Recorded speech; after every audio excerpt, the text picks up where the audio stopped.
wabarakatuh. Di video kali ini, admin kembali berbagi kabar gembira buat rekan-rekan semua, pastinya seputar P3K, baik untuk pelamar prioritas maupun pelamar umum. Jadi silahkan disimak videonya dengan baik, jangan di-skip agar tidak salah dalam memahami informasi yang admin sampaikan. Dan buat rekan-rekan yang baru saja menemukan channel ini atau baru mampir di channel ini, silahkan tekan tombol subscribe.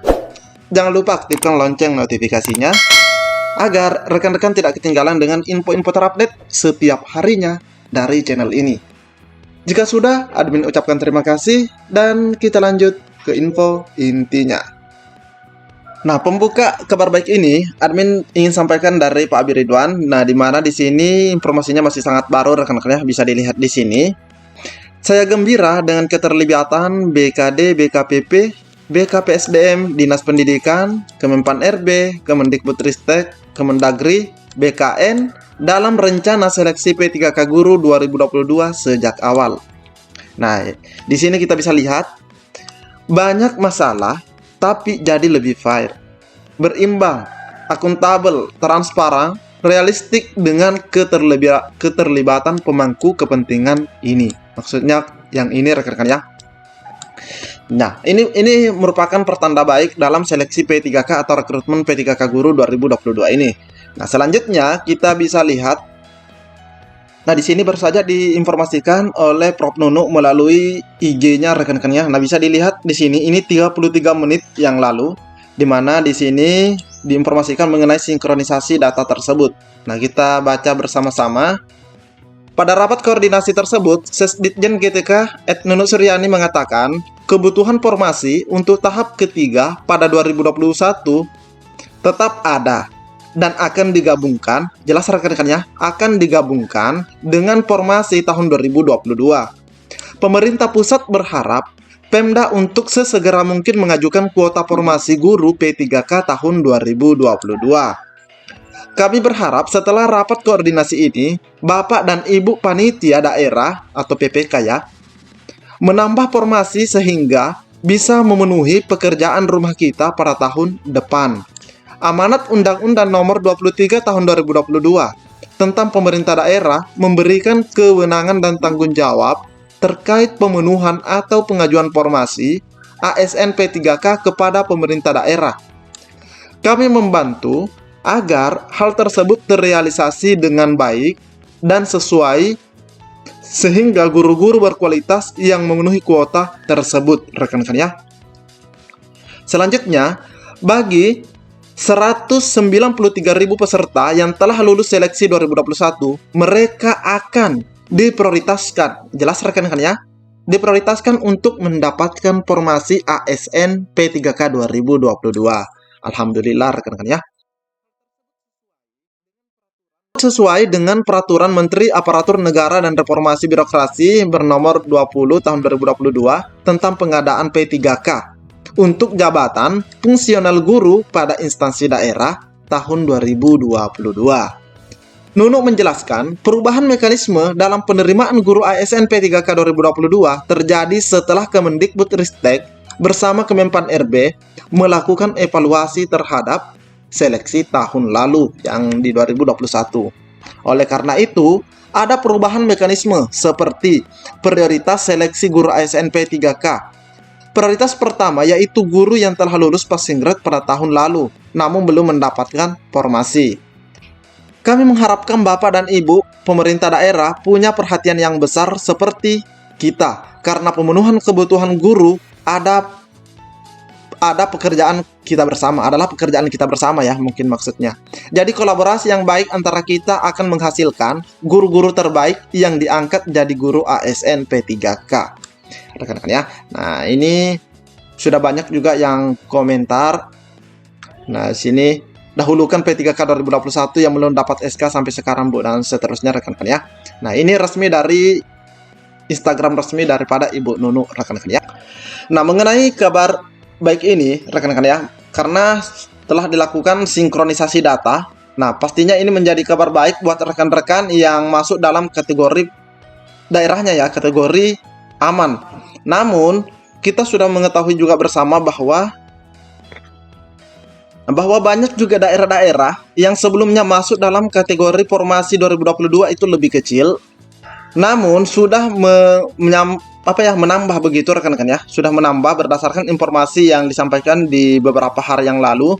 Contohnya, admin di sini ambil contoh saja satu, yaitu Garut, rekan-rekan ya, di mana Garut ini sekarang Pemdanya itu mengusulkan sejumlah formasi yang lulus passing grade ini. Nah, padahal sebelumnya dia itu cuma mengusulkan sebanyak ini rekan-rekan ya, 857. Ini usulan formasi di 2022. 857. Nah, ini rekan-rekan ya. Nah, ini untuk yang masuk dalam kategori daerahnya lebih kecil ya usulannya. Nah, sebenarnya bukan cuma Garut yang menambah, masih banyak daerah-daerah lain yang masuk dalam kategori formasinya itu lebih kecil, namun sudah ditambah rekan-rekan ya. Bisa dicek video-video admin sebelumnya. Nah, apalagi buat rekan-rekan yang daerahnya itu masuk dalam formasi yang lebih besar. Ini sudah pasti rekan-rekan ya. Nah, seperti kita lihat dicontohkan saja di sini di Kabupaten Kepulauan ini, peserta lulus PG itu 15, usulan formasinya 60. Ditambah sisa formasi dari 2021 itu berjumlah 271. Nah, daerah-daerah yang masuk dalam formasi dengan kuota lebih besar sudah bisa dipastikan akan melakukan mekanisme kedua. Mekanisme kedua bahkan ketiga rekan-rekan ya. Mekanisme kedua itu seperti observasi. Nah, kita bisa lihat kembali. Nah, ini adalah mekanisme kedua rekan-rekan ya. Nah, daerah-daerah yang masuk dalam kategori formasinya lebih besar kuotanya atau usulan formasinya, bersiap-siap untuk mengikuti seleksi kesesuaian atau verifikasi ini. Bersiap rekan-rekan ya, baik THK 2 maupun guru honorer negeri yang masa kerjanya itu 3 tahun terdaftar pada data pokok pendidikan. Nah, rekan-rekan yang ingin mengetahui bagaimana sebenarnya kita mengetahui perhitungan 3 tahun di Dapodik ini, admin juga sudah bagikan videonya, rekan-rekan ya. Bisa juga dicek di video sebelumnya. Jadi silahkan bersiap-siap rekan-rekan yang masuk dalam mekanisme kedua ini, atau yang masuk daerahnya dalam formasi yang lebih besar, seperti itu rekan-rekan ya. Dan untuk yang mekanisme ketiga ini, bersiap juga, bisa saja jika masih ada sisa formasi dari mekanisme kedua ini, karena kuotanya lebih banyak di tahun 2022 ini, bisa saja lanjut ke mekanisme ketiga, yaitu seleksinya menggunakan CAT. Nah, ini contoh-contoh yang akan diujikan begitu rekan-rekan ya. Sosiokultural, manajerial, kompetensi teknis, beserta wawancara rekan-rekan ya. Nah, terkait apa sebenarnya yang akan terjadi di tanggal 25 nanti. Nah, seperti judul yang rekan-rekan lihat, yaitu mengenai absensi. Nah, di mana admin juga mendapatkan informasi, ini sekedar informasi rekan-rekan ya, di mana salah seorang rekan kita menghubungi Ibu Nunu dan mendapatkan informasi. Nah, di sini kita bisa lihat, insya Allah tanggal 25 Juli, nah ini rekan-rekan ya, tanggal 25 Juli, ada absensi di akun SSCASN. Ada absensi. Absensi itu gunanya untuk mengetahui guru yang sudah PG itu masih ada atau tidak. Nah, dicontohkan misalnya sudah meninggal rekan-rekan ya, dan guru itu gila atau tidak. Nah, kalau misalnya dilakukan absensi, nanti pastinya ini nanti diminta data-datanya, apakah masih hidup, apakah dalam keadaan sehatnya seperti apa, seperti itu rekan-rekan ya. Bahkan pernah juga disampaikan oleh Pak Iwan, memang ini akan dicek kembali. Makanya rekan-rekan yang sudah lulus PG ini, diminta mendaftar kembali karena akan dilakukan absensi ini rekan-rekan ya. Tetap pantau SSCASN. Semoga tidak ada penundaan lagi. Nah, ini rekan-rekan ya, semoga tidak ada penundaan lagi. Nah, memang kita tahu ini sudah detik-detik terakhir rakor rekan-rekan ya.